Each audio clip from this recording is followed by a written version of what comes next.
नमस्कार साथियों, जय श्री कृष्ण।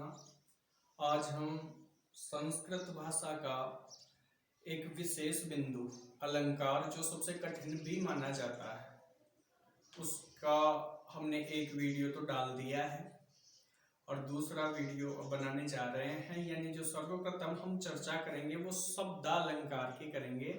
और शब्दालंकार मुख्य रूप से 3 अलंकार हैं। तीनों अलंकार है। पहला है आपका अनुप्रास अलंकार, फिर है यमक अलंकार और फिर है आपका श्लेष अलंकार। ये तीनों अलंकार हैं वो शब्दालंकार है। और आज के वीडियो में हम चर्चा करने वाले हैं यमक अलंकार की।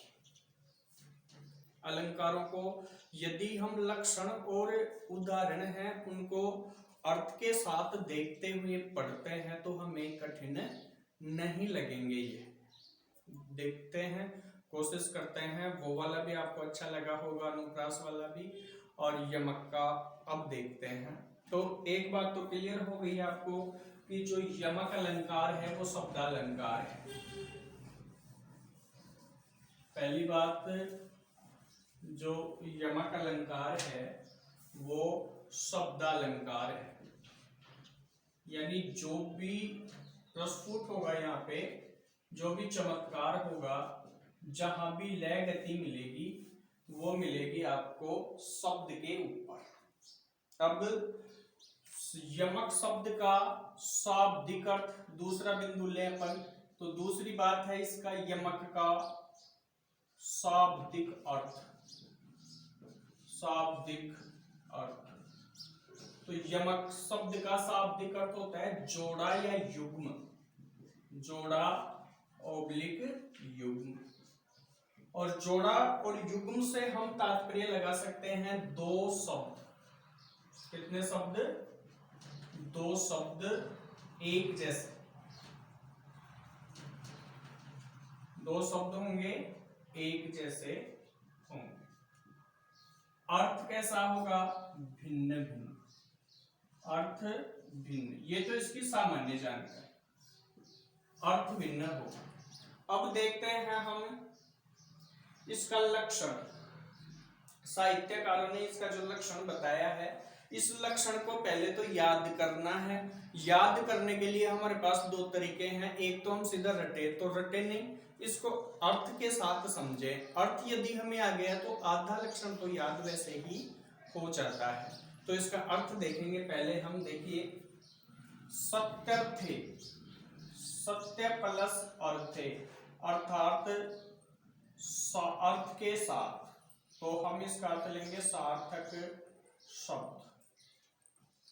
इसका अर्थ लेंगे हम सार्थक शब्द। पृथक अर्थ आया, पृथक यानी अलग, अर्थ आया यानी अर्थ, अलग अर्थ वाला, अलग अर्थ वाला। स्वर व्यंजन संहते, स्वर और व्यंजन के संहते साथ, स्वर व्यंजन के साथ हो। संगते का अर्थ साथ हो। क्रमेण, सीक्वेंस के साथ हो। सीक्वेंस मतलब क्रमबद्धता। ये कौन हो क्रमबद्धता सीक्वेंस के साथ? तो स्वर और व्यंजन, स्वर और व्यंजन हो क्रमबद्धता। क्रमबद्धता कहते हैं हम, जैसे रस और आगे बात करें तो सर, दोनों में जो वर्ण है वो सेम है लेकिन क्रमबद्धता नहीं है। तो क्रमबद्धता नहीं है तो रस और सर में यमक अलंकार नहीं होगा। अर्थात रस रस ही दो बार आता, तब यमक अलंकार होता। तो क्रमेण, क्रमबद्धता के साथ, तेन एव, तेन उनकी ही, तेन यानी उनकी, एव यानी ही आवृत्ति हो।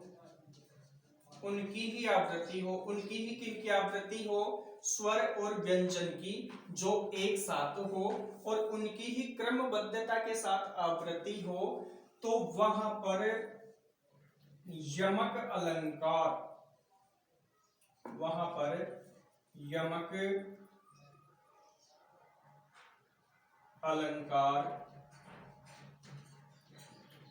विनिगद्यते होता है और काव्य की शोभा बढ़ाता है। तो एक बार पुनः लक्षण को देखेंगे। सत्यते प्रथगर्थाया स्वर व्यंजन क्षंहते क्रमेण तेन एव आवृत्ति यमकम विनिगद्यते, अर्थात सार्थक शब्द हो, अलग अर्थ वाला हो, स्वर एवं व्यंजनों के साथ हो और क्रमबद्धता से उनकी ही आवृत्ति हो, वहां यमक अलंकार होता है। तो ये तो हुआ अपना जो लक्षण है उसका अर्थ। अब विशेष रूप से आपको तीन बातें ध्यान में रख लेनी है। देखो वो कौन कौन सी हैं कि ये जो सत्यते प्रथगर्थाया, ये जो आपका है, इससे तीन अर्थ ध्यान रखना है। वो तीनों कैसे कैसे रखेंगे कि पहली बात क्लियर हो गई अपने, पहली बात कि शब्दों की आवृत्ति होगी, शब्दों की क्या होगी आवृत्ति, और किस में होगी क्रम से होगी। जो शब्दों की आवृत्ति होगी उसके दो रूप बनेंगे, तीन रूप बनेंगे। इस शब्दों की आवृत्ति के तीन रूप बनेंगे, ये ध्यान रखना। पहला रूप बनेगा आपका दोनों पद सार्थक हो सकते हैं, दोनों पद सार्थक हो सकते हैं। दूसरा, दोनों ही पद निरर्थक हो सकते हैं, ये ध्यान रखना, दोनों ही पद निरर्थक हो सकते हैं। और तीसरी जो बात है वो है एक पद सार्थक और एक पद निरर्थक हो सकता है। तो ये बात आप ध्यान देंगे कि सत्यर्थे प्रत्यगर्थाया से तीन बात ध्यान रखेंगे। दोनों पद सार्थक हो सकते हैं, दोनों ही पद निरर्थक हो सकते हैं, एक पद सार्थक हो सकता है और एक पद निरर्थक हो सकता है। इस प्रकार हम इसकी बात करते हैं। ये अपना लक्षण है कि शब्द आपके दो होंगे, दोनों का अर्थ भिन्न भिन्न हो सकता है, एक का अर्थ सार्थक और दूसरे का अर्थ निरर्थक हो सकता है, एवं कभी कभी दोनों ही पद निरर्थक हो सकते हैं। अब बात करते हैं उदाहरण की। तो उदाहरण की ओर देखिए, लक्षण के लिए ले के साथ इस लक्षण को 2 या 3 बार बोलें और इसका अर्थ याद करें तो फिर भूल नहीं होती है। अब इन बातों को ध्यान रखते हुए हम उदाहरण की ओर चलेंगे। बड़ा ही प्यारा उदाहरण है। और जहां तक इस उदाहरण की बात करें तो यदि यमक अलंकार का प्रश्न पूछा जाता है तो ये एग्जाम्पल इंपॉर्टेंट एग्जाम्पल है। इसमें द्रुत विलंबित माह छंद भी है और शिशुपाल वध से ये उदाहरण ग्रहण किया गया है। अब विशेष रूप से ध्यान देंगे। देखो, नव पलाश पलाश वनम पुरः स्फुट पराग पराग तपंकजम मृदु लतांत लतांतम अलोकयत सह सुरभिम सुमनौ हरै। देखिए, अब जो यमक अलंकार का लक्षण कह रहा था कि शब्द की आवृत्ति, पहली बात ये क्या कह रहा था, शब्द की आवृत्ति। ध्यान दें, यदि ये एग्जाम्पल नहीं आता है, दूसरा एग्जाम्पल आ जाता है, तब हम क्या करें, तो यमक अलंकार का लक्षण यदि हमारे तैयार है तो हम आराम से देख सकते हैं। यमक अलंकार क्या कह रहा था कि शब्द की आवृत्ति होगी, पहली बात ये कह रहा था। दूसरी, क्रम से होगा, तो ये बात ढूंढिए। यहाँ पे पलाश, पहला। दूसरा पलाश। आगे बढ़े तो पराग, पराग। नेक्स्ट बढ़े लतांत, लतांत। उसके बाद चौथे चरण में सुरभि, सुरभि। अर्थात चारों चरणों में दो दो बार शब्द आए हैं और उसी क्रम में इनकी आवृत्ति हुई है। अर्थात क्रम से आवृत्ति का मतलब है कि यहाँ पराग है और आगे भी पराग है। अगर इसी को यहाँ पराग है और यहाँ पे पगरा ले लेते तो अपना नहीं होता, इस बात का ध्यान रखना। तो क्रम के अनुसार मिलेंगे। तो यहाँ पे हम देख रहे हैं चारों चरणों में क्रम के अनुसार शब्दों की आवृत्ति हो रही है। अब जो आवृत्ति है उसके बारे में नेक्स्ट बात है, तो इसका अनुवाद करने के बाद हम देखेंगे कि कौन सा सार्थक है, कौन, अब पता कैसे लगे कौन सा सार्थक है और कौन सा निरर्थक है। अर्थात डीपली क्वेश्चन पूछ लिया जाए कौन सा सार्थक कौन सा निरर्थक, तो इसका अनुवाद हमें आना चाहिए। तो देखिए ये शिशुपाल वध से लिया गया है और शिशुपाल वध के अंतर्गत एक सामान्य यात्रा के दौरान भगवान श्री कृष्ण कहीं घूमने जा रहे थे और वो जिस जगह पे थे वो एक वन था। और वन किसका था? पलाश वनम। देखो सामने आ रहा है पलाश वनम, तो इसको इसके साथ जोड़ेंगे पलाश वनम। ढाक का वन। और वहां की जो यथास्थिति थी उस यथास्थिति का सामान्य वर्णन यहाँ पे किया गया है। देखिए अर्थ देखिए पहले। नव पलाश, नव यानी नए, पलाश मतलब पत्ते, नए पत्ते। नेक्स्ट पलाश है वो ढाक, पेड़ होता है। वनम, ढाक के वन। पुरः है, पुरः यानी सामने। अव्यय है, एक ध्यान रखना, पुरः, पुरः का तात्पर्य होता है सामने। स्फुटित हो रहे हैं, स्फुटित हो रहे हैं। पराग, रजकण। अब आगे थोड़ा सा जो आगे वाला पराग है, इस पराग का यदि हम अर्थ लेते हैं तो इसके दो भाग कर सकते हैं अपन। इस शब्द को तोड़ें तो यदि पराग को यहां से तोड़ते हैं तो आगे शब्द बच जाता है अपना तपंकजम, जो कि निरर्थक होता है। और यदि इसको निरर्थक करें तो पराग अपने पास एक बार आ चुका है, इसलिए ये पराग आपका परागत में लिया जाएगा। ध्यान रखना, पराग, इस शब्द की हम व्याख्या करें तो इसमें पराग निरर्थक है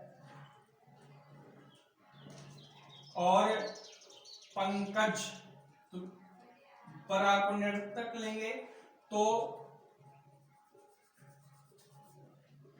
तय इसी में लगा देंगे। अब बन गया अपना परागत। पराग यानी तो रजकण होता है, लेकिन यहाँ पे यदि पराग लेते हैं तो निरर्थक बनता है क्योंकि आगे बच जाता है तपंकजम। यानी इन तीन शब्दों के माध्यम से आप इसको समझ पाएंगे, पराग, पंकज। ये तो सामान्य है, पंकजम। पराग का मतलब रजकण, जैसा कि हमने पीछे ले लिया, और पंकजम का मतलब कमल। लेकिन ये जो तय बच गया, इस तय के कारण इस पराग का अर्थ निरर्थक हो जाता है और ये पराग ना बन करके तीसरा शब्द अपने पास जो इस श्लोक में लिया जाता है वो परागत के अर्थ में लिया जाता है, जो कि आपका होता है निरर्थक।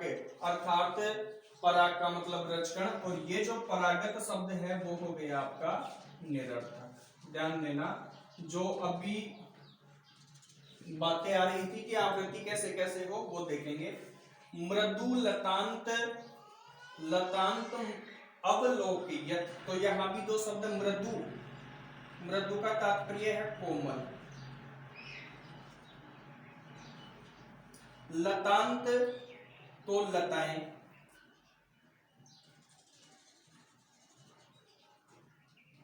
तो यहां पे मृदु का ना लेकर के मृदुल, मृदुल शब्द का हम अर्थ लेते हैं वो हो जाता है कोमल, और शेष बचता है वो बचता है तांत, जिसका कोई अर्थ नहीं होता, अर्थात हो जाता है निरर्थक। अवलोकियत देखते हुए, देखते हुए, स वह, सुरभिम सुगंधित,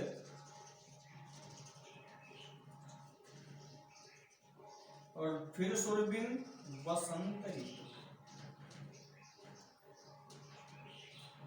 वसंत ऋतु। सुमनोहरई, मन को हरने वाली, मन को हरने वाली।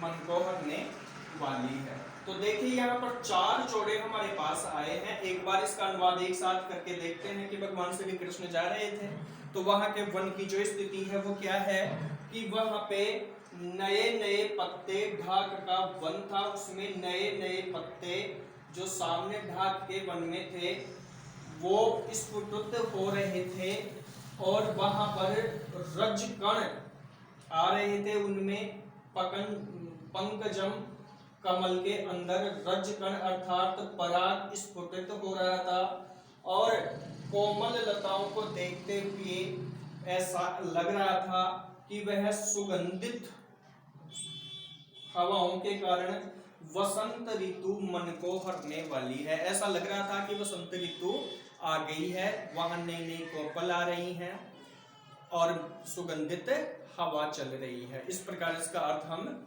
ले सकते हैं। और यहाँ पे ध्यान रखने की जो बातें अब हमारे सामने आई हैं वो 4 आई हैं, और वो 4 एक बार पुनः देख लेंगे आप अर्थ करने के बाद में, ताकि फिर इसको दोबारा पढ़ने की हमारे पास आवश्यकता ना पड़े। देखो 4 चरण थे इसके, प्रत्येक का अर्थ था यहां पलाश पलाश, तो यहां पे दोनों सार्थक। पहला पलाश पत्ते और दूसरा पलाश ढाक का पेट। तो पहले चरण के अंतर्गत दोनों क्या हो गए, सार्थक, और क्रम से आवृत्ति हुई स्वर और व्यंजन की। अब बात करते हैं नेक्स्ट पराग। पराग, तो यहां पे पहला पराग रजकण, और रजकण का मतलब सार्थक। दूसरा पराग पराग ना हो करके परागत के अर्थ में लिया जाता है, इसलिए निरर्थक, इसलिए निरर्थक हो गए। तो यहां ध्यान देना, पूर्व वाला सार्थक और दूसरे वाला निरर्थक। निरर्थक क्यों हुआ वो आपको पता लग जाना चाहिए। फिर यहां लतांत और लतांत, तो यहां पूर्व में मृदुल शब्द का लेने के कारण जो लतांत है, पूर्व वाला लतांत है वो निरर्थक, और दूसरे वाला लतांत है वो सार्थक।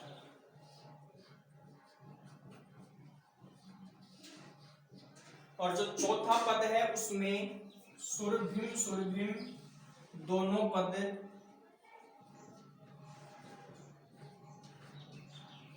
सार्थक है, दोनों पद सार्थक। पहला सुरभि, पहले सुरभि का अर्थ है सुगंधित,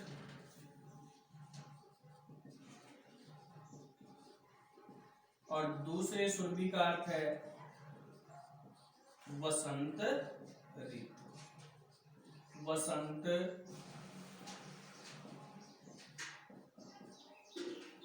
इस प्रकार यमक अलंकार वहां होता है जहां पे कभी दोनों पद आपके सार्थक होते हैं, कभी दोनों पद निरर्थक हो जाते हैं, और कभी पूर्व पद सार्थक और कभी उत्तर पद सार्थक क्रम के अनुसार होते हैं।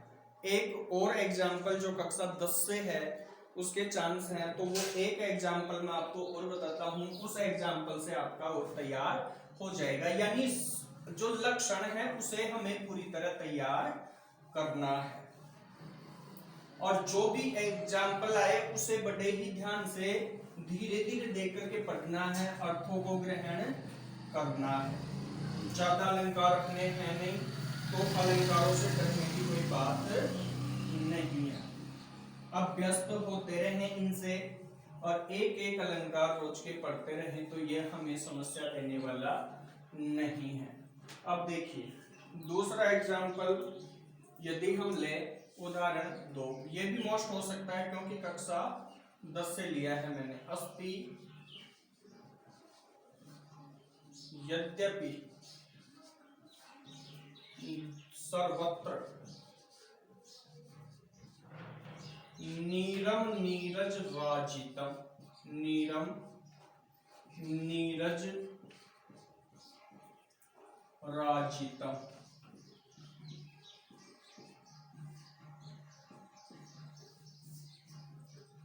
अस्ति यद्यपि सर्वत्र नीरम नीरज राजितम रमते न मरालस्य, रमते न मरालस्य मानसम मानसम विना, मानसम मानसम विना। इसमें कहा गया है कि अस्ति है, पहले अर्थ देखेंगे, अस्ति है, यद्यपि हालांकि, सर्वत्र सभी जगह, यद्यपि और सर्वत्र दोनों अव्यय हैं, नीरम जल, नीरज कमल, राजितम सुशोभित,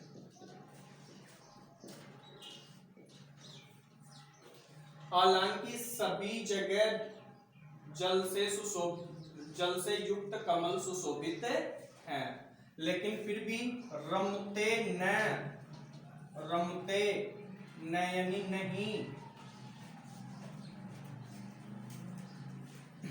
रमते लगता है, मरालस्य राजहंस का या हंस का, मानसम मन और मानसम मानसरोवर, मानसरोवर बिना के बिना। तो पहले इसके अर्थ को एक साथ देखेंगे कि हालांकि सभी जगह जल से युक्त कमल सुशोभित हो रहे हैं, होते हैं, लेकिन फिर भी जो राजहंस है या हंस है उसका मन मानसरोवर के बिना नहीं लगता है, अर्थात उसका जो स्थान है वो ही उसे शोभा देता है, वो ही प्यारा लगता है। अब देखिए इसमें जहां यमक अलंकार की बात करें तो आवृत्ति कहां हो रही है, नीरम नीर, और मानसम मानसम, दो जगह शब्दों की आवृत्ति हो रही है। तो कैसे जांच करेंगे, पहला नीरम जल सार्थक, पहला नीरम है वो क्या है, सार्थक। अब यहां नीरज को साथ हम नहीं कर सकते, क्यों, क्योंकि यहां नीर के साथ ना हो करके जय जुड़ा हुआ है, नीर के साथ जय जुड़ा हुआ है, तो यहाँ पे हम यमक अलंकार नहीं कर सकते। लेकिन यहाँ पे एक मानसम, और एक मानसम का अर्थ हम लेंगे मन, और दूसरा मानसम है उसका अर्थ लेंगे हम मानसरोवर।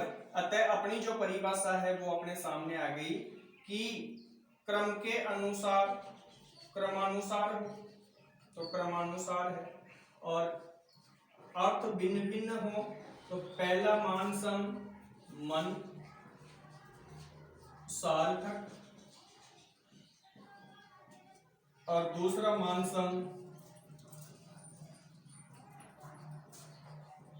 मानसम है आपका मानसरोवर, जो भी आपका सार्थक है। अर्थात दोनों एक जैसे हैं, शब्द एक जैसे हैं, लेकिन अर्थ दोनों के अलग अलग आ रहे हैं। तो दोनों एग्जाम्पलों को बड़े ध्यान से देख करके आप जो अन्य एग्जाम्पल यदि आए, हालांकि यदि यमक अलंकार से आते हैं तो इन दो एग्जाम्पलों में आने के ज्यादा चांस हैं, लेकिन फिर भी यदि आते हैं तो ध्यान रखना शब्द अलंकार है, शब्दों की आवृत्ति होगी, स्वर और व्यंजन आएंगे, क्रम के अनुसार ही आएंगे, एक बार दोनों सार्थक होंगे, हो सकते हैं एक बार दोनों निरर्थक हो सकते हैं, एक बार एक सार्थक और एक बार एक निरर्थक हो सकता है। आशा है कि ये भी आपको पसंद आएगा। कमेंट्स करें एक बार ताकि पता चले कि ये कैसा लगा। जय हिंद, जय भारत।